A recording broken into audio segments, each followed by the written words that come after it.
Assalamualaikum warahmatullahi wabarakatuh. Sebelumnya izinkan perkenalkan nama saya Saundra Sargiani, NIM 2023-11307. Di sini saya dari matkul Sistem Kontrol Fuji kelas B dengan dosen pengampu Bapak Bayu Aji Sudipyo, ST, MT, MBA. Saya akan mempresentasikan tugas pertama saya atau tugas ke-1, yaitu tentang Fuji Logic.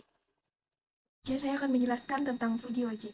Nah, dari karya Timothy J. Ross membahas konsep dasar logika Fuji serta penerapannya dalam berbagai bidang teknik untuk menangani masalah yang mengandung ketidakpastian dan ketidakjelasan. Dalam banyak sistem teknik ini, data yang tersedia seringkali tidak lengkap, tidak pasti, dan bersifat linguistik seperti panas, cepat, atau dekat. Nah, kondisi seperti ini sulit dijelaskan menggunakan logika klasik yang hanya mengenal dua nilai kebenaran, yaitu benar satu atau salah itu nol. Oleh karena itu, logika Fuji diperkenalkan sebagai pendekatan yang memungkinkan suatu nilai memiliki derajat kebenaran antara 0 hingga 1, sehingga mampu mempresentasikan kondisi yang bersifat samar atau tidak pasti secara lebih realistis.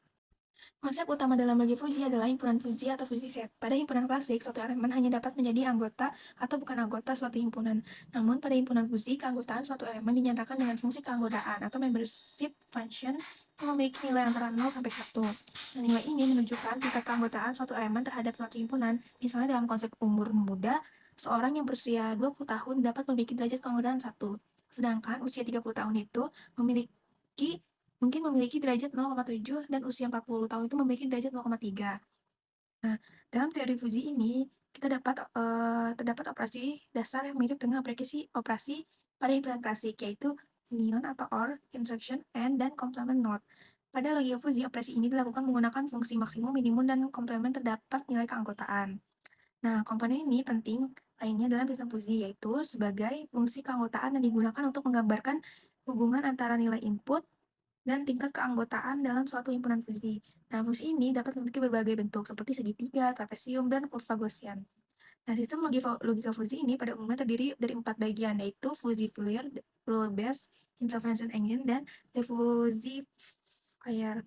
Nah, Fuji Fourier ini berfungsi mengubah nilai input yang bersifat numerik menjadi nilai Fuji berdasarkan fungsi keanggotaan yang telah ditentukan. Nah, rule base ini merupakan kumpulan aturan berbentuk pernyataan if-then yang menggambarkan hubungan antara input dan output sistem. Nah, kalau inference engine ini bertugas memproses aturan-aturan tersebut untuk menghasilkan keputusan Fuji. Nah, tahap terakhir adalah diffusifier yang proses mengubah hasil Fuji menjadi nilai numerik yang dapat digunakan sebagai output sistem. Metode ini tuh umum digunakan antara lain tuh metode Kent-Wright, mean of maximum, dan weighted average. Nah, logika Fuji ini juga banyak digunakan dalam berbagai aplikasi teknik, yaitu salah satunya aplikasi dalam sistem kontrol Fuji, yaitu sistem kontrol yang menggunakan aturan linguistik untuk mengatur perilaku suatu proses atau perangkat. Nah, selanjutnya, dalam bidang klasifikasi dan analisis data, metode Fuji ini memungkinkan suatu data memiliki keanggotaan pada lebih dari suatu kelompok secara bersamaan. Nah, berbeda dengan metode klasifikasi klasik yang hanya menetapkan satu data pada satu kelompok. Secara keseluruhan, buku ini menekankan bahwa logika Fuji itu merupakan alat yang sangat penting dalam pemulihan sistem yang kompleks dan tidak pasti, dengan menggunakan konsep derajat keanggotaan, aturan linguistik, serta metode inferensi Fuji. Berbagai masalah teknik yang sulit diselesaikan dengan pendekatan klasik dapat dimudahkan dan dianalisis secara fleksibel. Oke, selanjutnya pada buku kedua ini membahas konsep dasar hingga penerapan lanjutan dari logika Fuji serta implementasinya menggunakan perangkat lunak MATLAB.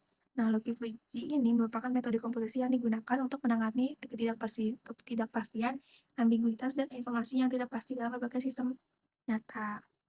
Oke, logika Fuji ini didasarkan pada konsep himpunan Fuji atau Fuji set, yaitu himpunan yang memungkinkan suatu elemen memiliki derajat keanggotaan tertentu dalam interval antara 0 dan 1.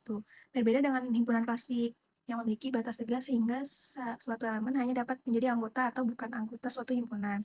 Himpunan Fuji ini memberikan fleksibilitas dan menentukan tingkat keanggotaan. Nah, selama konsep himpunan Fuji, buku ini juga menjelaskan operasi pada himpunan klasik dan himpunan Fuji. Pada himpunan klasik terdapat operasi dasar seperti union atau gabungan, interaction atau irisan, dan komplement yaitu komplement. Operasi yang sama juga berlaku pada himpunan Fuji, tetapi perhitungannya dilakukan menggunakan nilai derajat keanggotaan.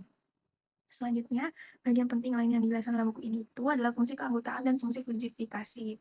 Fungsi keanggotaan merupakan komponen utama dalam sistem Fuji karena menentukan bagaimana suatu nilai input dikonversi menjadi nilai fuzzi. Buku ini menjelaskan berbagai karakteristik dan klasifikasi fungsi keanggotaan serta metode penentuan nilai keanggotaan berdasarkan intuisi, inferensi, dan pengukuran peringkat, jaringan saraf tiruan, algoritma genetika, dan metode penalaran induktif.